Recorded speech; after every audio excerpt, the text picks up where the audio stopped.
오늘 우리에게 주시는 하나님의 말씀 시편 98편 1절로 9절 교독하겠습니다. 새 노래로 여호와께 찬송하라. 그는 기이한 일을 행하사 그의 오른손과 거룩한 팔로 자기를 위하여 구원을 베푸셨음이로다.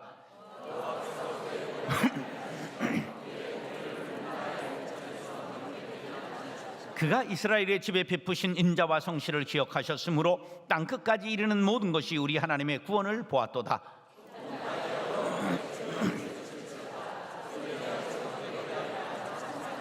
수금으로 여호와를 노래하라. 수금과 음성으로 노래할지어다.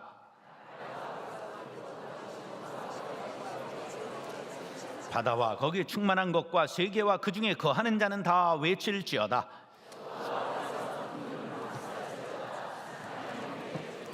다 같이 그가 땅을 심판하러 임하실 것이미로다. 그가 의로 세계를 판단하시며 공평으로 그 백성을 심판하시리로다. 아멘. 따라하셔. 불러야 할 새 노래. 3월 2일 날 어느 공연장에서 신인 가수 데뷔 공연에 있었습니다. 근데 신인 가수가 58살이나 되었습니다. 근데 더 놀랄 것은 이 강승원이라고 하는 가수가 처음 1집을 내고 새 노래를 내고 데뷔를 했는데 거기 찬조로 나온 가수들이 대단한 분들이 많이 나왔습니다. 윤도현, 성시경, 또 전인권, 양희은까지 나왔습니다. 이 강승원은 서강대학 시절에 노래패에 들어있었는데 작곡과 편곡의 재주를 보여서 KBS 음악감독이 돼서 25년이 지났습니다. 여러분들이 그 이름은 잘 모르지만 김광석이 부른 서른 즈음에의 작곡가라면 아 그렇구나 알 거예요. 그래 후배들이 형님도 노래 하나 취입하세요. 그래서 58에 처음으로 자기 새 노래를 취입하고 가수가 되었습니다. 가수들이 노래 한 곡 히트하면 10년, 20년, 30년도 울고 먹지요. 난 그런 줄 알았으면 일찍 가수가 되는 건데 목사는 재탕만 해도 안 된다고 그래요. 엘리지의 여왕 이미자 씨는 몇 곡이나 불렀을까?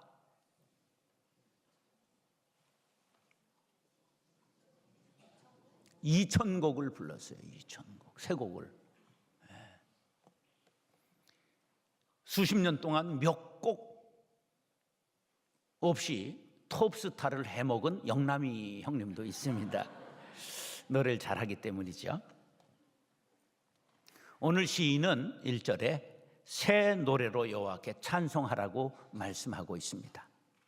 그래서 성경을 전부 뒤져보니까 새 노래 하라는 것이 한 10번 나오더라고요. 시편 33편 3절, 시편 40편 3절, 시편 96편 1절, 시편 144편 9절, 시편 149편 1절, 이사야 42장 10절, 계시록 5장 9절, 계시록 14장 3절 이런 곳에 새 노래가 나오고 있습니다. 그래서 이 새 노래가 무엇을 뜻할까 묵상해 봤더니 두 가지로 분류할 수 있었습니다. 하나는 새로운 상황을 맞이할 때마다 새 노래를 불러라. 지금 새봄이죠. 그러니까 봄 노래를 새로 불러야 하는 거죠. 그 다음에 다른 하나는 구원에 관계되어 구원의 은혜를 깨달은 자들은 새 노래를 불러라. 그렇게 말씀하고 있습니다. 바람이 바뀌면 돛도 달라져야 한다. 그런 격언이 있습니다. 하나님의 능력과 선하심을 체험하고 새 은혜를 받았다면 마땅히 새 노래를 불러야 합니다. 부부간에 왜 갈등이 일어날까요? 새 노래, 새로운 사랑으로 늘 서로를 사랑하지 않기 때문이겠죠. 변함없는 메뉴, 매일 똑같은 노래, 그 밥에 그나물이라고 말하죠. 같은 봄이라도 10대 때 봄과 60대 때의 봄은 다르더라고요. 같은 날이라도 은혜 받은 날과 그렇지 않은 날이 다릅니다. 구원의 은혜를 깨달았다면 입술에서 새로운 감격을 담은 새 노래가 흘러나오는 것은 당연할 것입니다. 음악은 하나님께서 허락하신 많은 은사 중 선지자의 예술이요 가장 화려한 것이라고 롱펠로우는 말했습니다. 새 노래를 부를 수 있다는 것만으로도 심령이 화려해지고 구원의 감격과 감사가 넘치게 될 것입니다. 시편 98편은 신정시라고 말합니다. 하나님께서 세계 만민을 다스리시고 온 우주 만물을 통치하신 부신이심을 찬양하는 시로 95편에서 100편까지가 신정시입니다. 세상을 왕들이 다스리고 대통령이 다스리는 것 같아도, 세상을 강대국이 다스리는 것 같아도 그 뒤에 보이지 않는 하나님의 손이 있다는 것을 믿으십니까? 그러면 우리는 늘 하나님을 찬송해야 할 것입니다. 결국은 선하신 하나님의 통치가 악인은 심판하시고 의인을 승리케 하심을 믿으시기 바랍니다. 사랑하는 형제 자매 여러분, 오늘 말씀을 상고하면서 은혜 받고 날마다 새 노래로 하나님께 찬양을 올려드리는 의인들이 될 수 있기를 예수님의 이름으로 축원합니다. 구원의 노래를 부릅시다. 하나님의 자녀들이 불러야 할 새 노래는 두 가지인데, 하나는 창조주 하나님을 노래해야 됩니다. 시편 103편에 보면 여호와의 지으심을 받고 그가 다스리는 곳에 모든 곳에 있는 너희여 여호와를 송축하라 말씀하고 있습니다. 다른 하나는 구원하신 하나님의 은혜를 찬양하는 것입니다.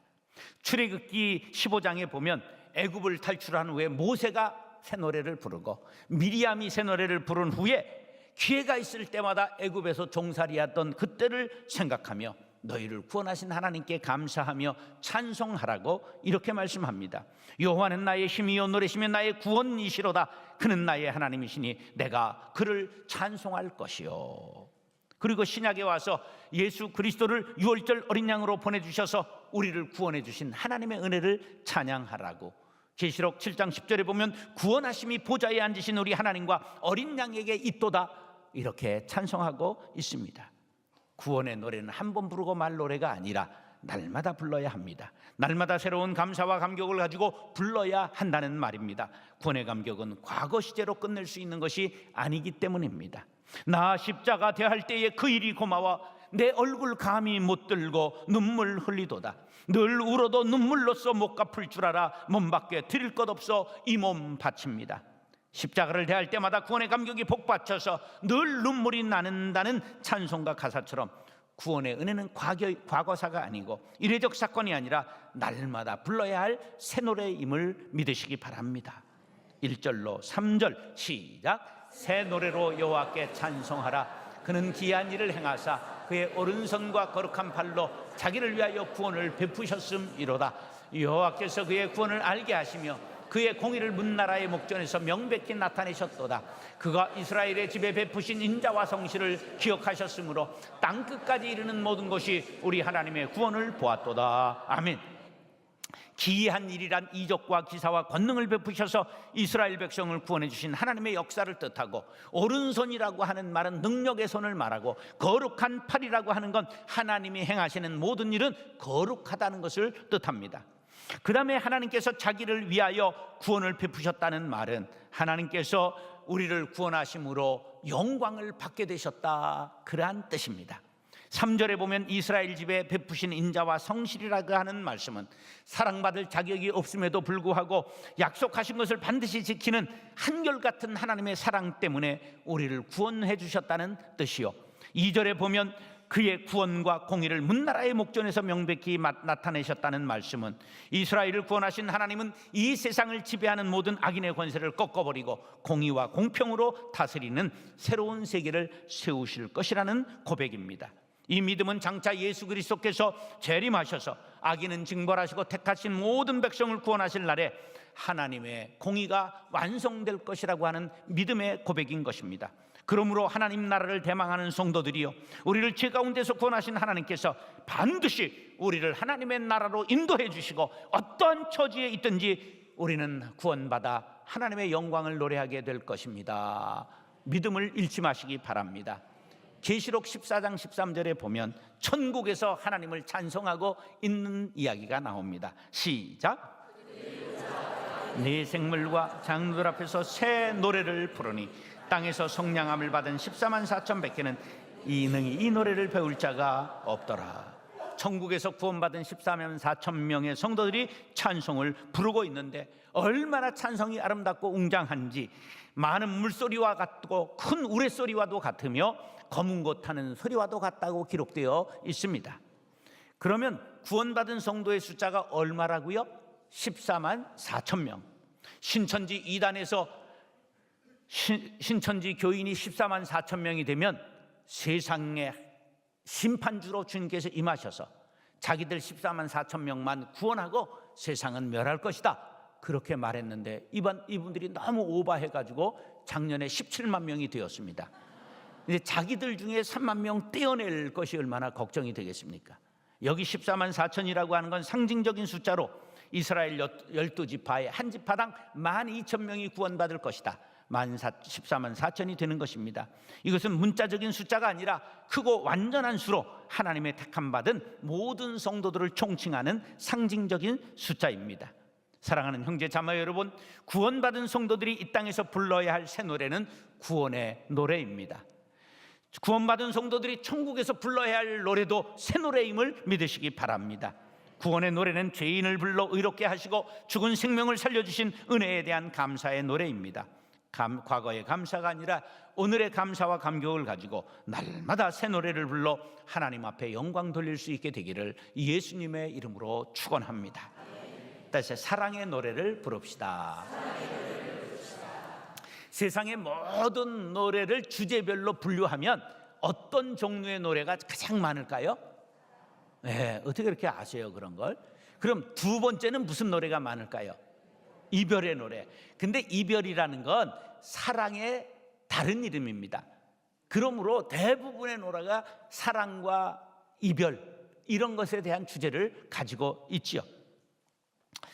그런데 사랑도 여러 종류가 있습니다. 남녀 간의 사랑, 부모와 자식 간의 사랑, 그리고 스승과 제자, 친구 간의 사랑, 조국을 사랑하는 사람, 그리고 자연을 사랑하는 사람. 헬라어는 이 모든 것을 네 가지로 분류했습니다. 에로스, 남녀 간의 사랑으로 애정이라고 한다. 필레오, 친구 간의 사랑으로 우정이라 한다. 스톨게, 혈통적인 사랑으로 모정, 부정을 뜻한다. 아가페, 무조건적인 사랑으로 하나님의 사랑을 뜻합니다. 기독교적인 사랑을 아가페라고 말하고, 이기적인 것이 아니라 이타적인 사랑, 자기를 부정하고 희생하는 사랑을 뜻합니다. 예수님이 우리들에게 이렇게 말씀하십니다. 너희가 만일 너희를 사랑하는 자들만 사랑하면 칭찬받을 것이 무엇이냐? 죄인들도 사랑하는 자는 사랑하느니라. 너희가 만일 선대하는 자만을 선대하면 칭찬받을 것이 무엇이냐? 죄인들도 이렇게 하느니라. 너희가 받기를 바라고 사람들에게 구워주면 칭찬받을 것이 무엇이냐? 죄인들도 그만큼 받고자 하여 죄인에게 구워주느니라. 우리도 사랑의 지경을 넓혀서 모든 이들을 사랑할 수 있는 아가페적 사랑으로 발전할 수 있게 되기를 간절히 바랍니다. 그 모범이 십자가에서 돌아가신 예수 그리스도이십니다. 그래서 기독교를 사랑의 종교라고 말합니다. 가장 큰 계명은 바로 하나님 사랑과 이웃 사랑, 이것을 예수님이 세 계명이라고 말씀하셨지요. 시작.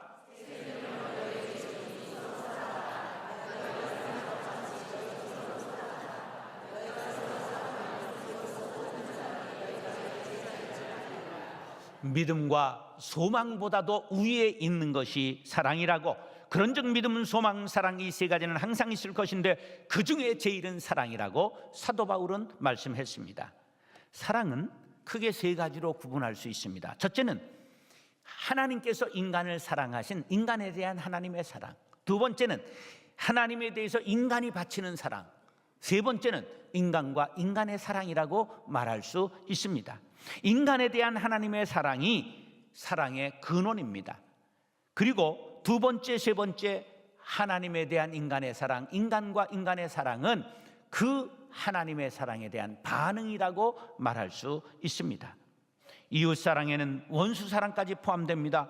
기독교의 사랑은 세상의 사랑과 다른 것으로서 하나님의 도움으로, 성령의 감동으로 마음을 변화받고 할 수 있는 사랑입니다. 따라서 하나님의 사랑을 받은 성도들이 부를 노래는 사랑의 노래라고 말씀드릴 수가 있습니다. 4절로 6절 말씀 시작. 소리내어 즐겁게 노래하며 찬송할지어다. 수금으로 여호와를 노래하라. 수금과 음성으로 노래할지어다. 나팔과 호각 소리로 왕이신 여호와 앞에 즐겁게 소리칠지어다. 아멘. 여기 소리내어 찬송하라고 했는데 페차흐라고 하는 말은 기뻐서 외치다, 갑자기 소리 지르다, 그러한 뜻입니다. 벅찬 감격으로 인해 감정을 억누르지 못하고 기뻐 외치는 것을 뜻합니다. 사랑의 감격을 가지고 온갖 악기를 동원해서 찬송하고, 심지어는 발을 구르며 찬송하고, 손뼉을 치며 찬송하고, 환호성을 지르면서 찬송하라고 말씀하고 있습니다. 즐겁게라고 하는 말이 3번 반복해서 나오는 것은 우리가 정말 사랑의 마음을 가지고 즐겁고 기쁘게 찬양하라는 뜻이지요. 악기와 음성과 호각소리 등 모든 것을 들여 찬양하라고 찬양의 방법까지 가르쳐주고 있습니다. 운동을 할 때 제일 중요한 게 뭐를 빼는 것일까요? 어떻게 그런 걸 다 아세요? 그렇죠, 힘을 빼야 됩니다. 골프 배울 때 힘 빼는데 3년, 머리 처박는데 3년, 이런 격언이 있더라고요. 그런데 노래를 하는 데 있어서도 가장 중요한 게 박진영한테 배웠는데, 뭐를 빼라고요? 힘 빼라는 거예요. 목에 힘 빼라, 목에 힘 빼라. 그리고 리듬을 타고 즐겁게 불러라. 나는 그 못생긴 사람이 얼마나 평을 잘하는지 감동을 먹었어요. 하나님을 찬양하는 방법 중에 가장 중요한 것은 사랑을 담아 드리는 것입니다. 뭘 담아서 노래하라고요? 사랑을 담아서. 이런 것을, 사랑의 노래를 세레나데라고 그럽니다. 소야곡이라고 그러는데 왜 소야곡이냐? 밤중에 연인의 집 창문에 서서 창문을 열어다오 막 이렇게 부르는데, 그럼 창문을 열어주고 여인이 방긋 웃으면 좋은데 그냥 물을 확 뿌려버리거나 심지어는 그냥 요강을 그냥 퍼부었다, 이런 얘기들이 전해 내려오지요. 구원받은 성도들이 온 땅이 알도록 하나님을 찬양하고 이웃을 사랑하면서 노래하고 서로 사랑하면서 노래를 부른다면 세상은 천국으로 바뀌게 될 것입니다. 3월 3일 날 뉴욕타임즈 칼럼란에 이런 글이 실렸습니다. 내 남편과 결혼할 분을 찾습니다. 말기암으로 시한부 인생을 살고 있는 동화작가 에이미 크라우즈 로즌솔이라고 하는 51살 먹은 여인이 자신이 살 날이 얼마 남지 않은 것을 알고 남편의 짝을 찾아주기 위해서 공개 구원을 했습니다. 오늘 당신에게 멋진 남자를 소개합니다.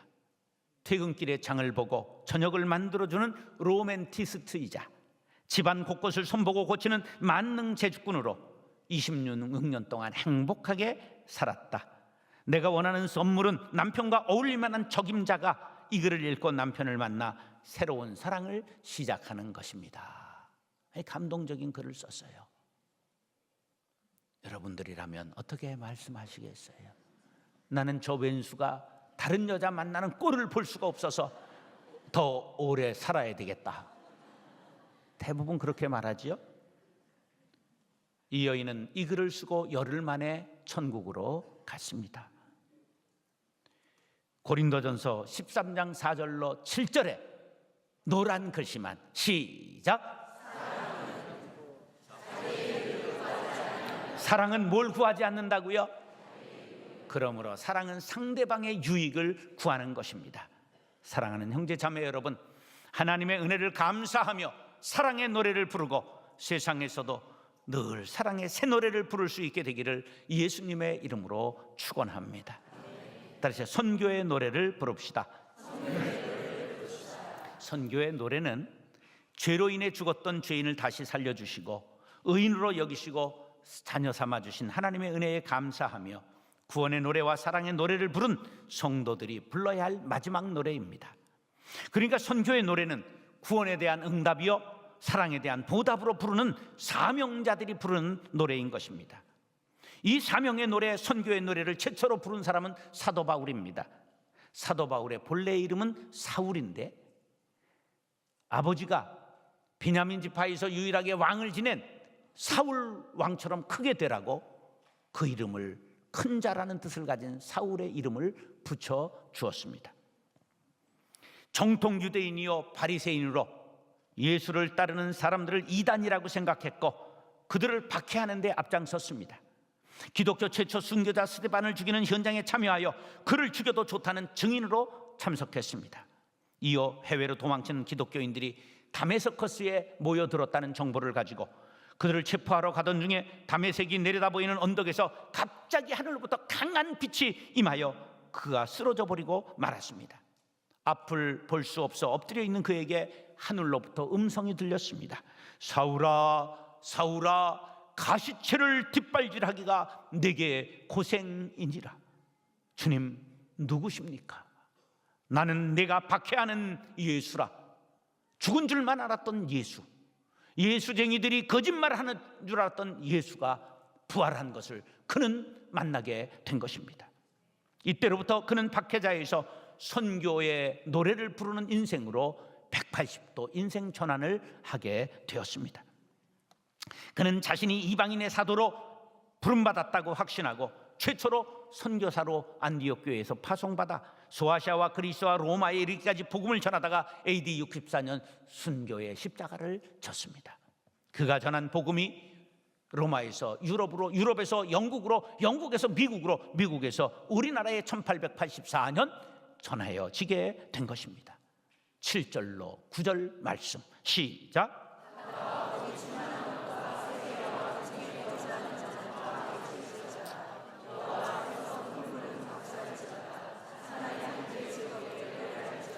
그가 땅을 심판하러 임하실 것이미로다. 그가 의로 세계를 판단하시며 공평으로 그의 백성을 심판하시리로다. 아멘. 선교의 노래를 불러야 할 대상은 사람들만이 아닙니다. 본문에서 시인은 온 만물에게 선교의 노래를 부르라고 바다와 바다의 생물들과 세계와 그 중에 거하는 모든 만물들과 큰 물과 산악들이여 선교의 노래를 부르라고 권면하고 있습니다. 온 우주 만물이 선교의 노래를 불러야 하는데 사람들뿐만 아니라 자연까지도 심지어 이방 나라들까지도 선교의 노래를 부르라고 명령하고 있습니다. 선교의 노래를 불러야 할 이유에 대하여 하나님께서 땅과 세계와 백성을 심판하실 분이기 때문이라고 심판을 3번이나 거듭거듭 강조하고 있습니다. 이 말씀은 하나님께서 심판주 되심을 알도록 복음을 전해라. 이 말씀의 뜻은 예수 믿고 하나님께 돌아오면 구원을 받는다는 속뜻이 담겨 있습니다. 하나님의 구원을 알도록 만방의 복음을 전하라는 것입니다. 온 세상 위하여 나 복음 전하리. 만백성 모두 나와서 주 말씀 들어라. 죄 중에 빠져서 헤매는 자들아, 주님의 음성 꼭 듣고 너 구원 받아라. 전하고 기도해 매일 증인 되리라. 세상 모든 사람들 듣고 그 사랑 알도록. 2절은 이렇습니다. 온 세상 위하여 이 복음 전하리. 저 죄인 회개하고서 주 예수 믿으라. 이 세상 구하려 주 돌아가신 것 나 증거하지 않으면 그 사랑 모르리. 3절 온 세상 위하여 주 은혜 임하니 주 예수 이름 힘입어 이 복음 전하자. 먼 곳에 나가서 전하지 못해도 나 어느 곳에 있든지 늘 기도 힘쓰리. 할렐루야. 선교의 사명을 깨달은 후에 죽음을 무릅쓰고 선교의 노래를 부르는 사람들이 많이 있습니다. 중국 내륙에 들어가 복음을 전한 허드슨 테일러, 그는 중국 옷을 입었습니다. 중국 사람들처럼 변발을 했습니다. 내륙 오지를 다니며 복음을 전했습니다. 부인은 33살에 풍토병으로 죽고 자녀 4명은 10살 이전에 모두 병 걸려 죽고 말았습니다. 그러나 그는 끝까지 선교의 노래를 그치지 않았습니다. 인도 선교의 아버지, 개신교 선교의 아버지라는 윌리엄 캐리도 평생 인도에서 선교의 노래를 부르다 하나님의 부르심을 받았습니다. 언더우드와 아펜젤러도 조선을 위해 선교의 노래를 부른 최초의 목사들입니다. 언더우드의 후손들은 4대에 걸쳐 지금까지도 한국에서 선교의 노래를 부르고 있습니다. 아펜젤러, 조선에서 선교의 노래를 힘차게 부르던 1902년 목포에서 성경 번역자 회의를 참석하기 위해 가던 중에 군산 앞바다에서 그가 탄 배가 일본 상선과 충돌하여 물에 빠져 죽고 말았습니다. 그러나 그가 뿌린 선교의 씨앗이 배제 학당이 되었고 한국 감리교회로 발전해 계속 선교의 노래를 이어가고 있습니다. 우리 거룩한 빛 광성교회도 32명의 선교사를 파송하여 세계 열방을 위해 선교의 노래를 부르고 요즘 군장병들을 위해 1부 예배, 2부 예배 드린 분들이 선교의 노래를 힘차게 부르며 22교회 군부대에 들어가 전도팀, 양육팀이 되어 그들을 가르치고 복음을 전하고 있습니다. 제가 지난 주간 몽골 선교사 대회에 다녀왔습니다. 감동을 받았던 것은 얼마나 이 시기에 가면 황량한지 모릅니다. 파란색이라고 하는 건 하나도 볼 수 없는 메마른 땅, 추운 땅, 영하 15도, 13도, 지금도 제가 갔을 때 많이 봐줘서 8도까지 올라갔는데 그렇게 추운 땅, 영하 40도까지 겨울에 가는 그 땅에 70 먹고 은퇴한 선교사님들이 다시 이 땅에 뼈를 묻겠다고 들어와서 그곳에서 복음의 노래, 선교의 노래를 부르는 것을 보고 얼마나 마음이 아팠는지 모릅니다. 그 중에 한 분은, 사모님은 손주 보느라고 한국에 나와 있고 혼자 생활하다가 대상포진이 걸려서 저와 같은 날 들어오셨습니다. 우리가 불러야 할 선교의 노래는 끊임없이 이어져야 합니다.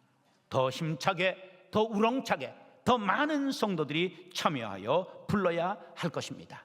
이사야 40장 9절 시작. 시온에 전하는 자여 너는 높은 산에 오르라. 아름다운 소식을 예루살렘에 전하는 자여 너는 힘써 소리를 높이라. 두려워하지 말고 소리를 높여 유다의 성읍들에게 이르기를 너희의 하나님을 보라 하라. 사랑하는 형제 자매 여러분, 우리 교회와 모든 성도들이 선교의 노래를 힘껏 부르게 되기를 간절히 바랍니다. 구원의 노래, 사랑의 노래, 선교의 노래는 모든 성도들이 불러야 할 새 노래입니다. 오늘도 내일도 영원히 새 노래를 하나님께 불러드리는 저와 여러분들이 될 수 있기를 예수님의 이름으로 축원합니다. 우리 이 시간 말씀을 결단하면서 묵상기도 다 같이 1분간 드리겠습니다. 사랑과 은혜가 풍성하신 아버지 하나님, 우리 모두가 구원의 노래, 사랑의 노래, 선교의 노래 날마다 새롭게 새 노래로 불러 올리게 하여 주옵소서.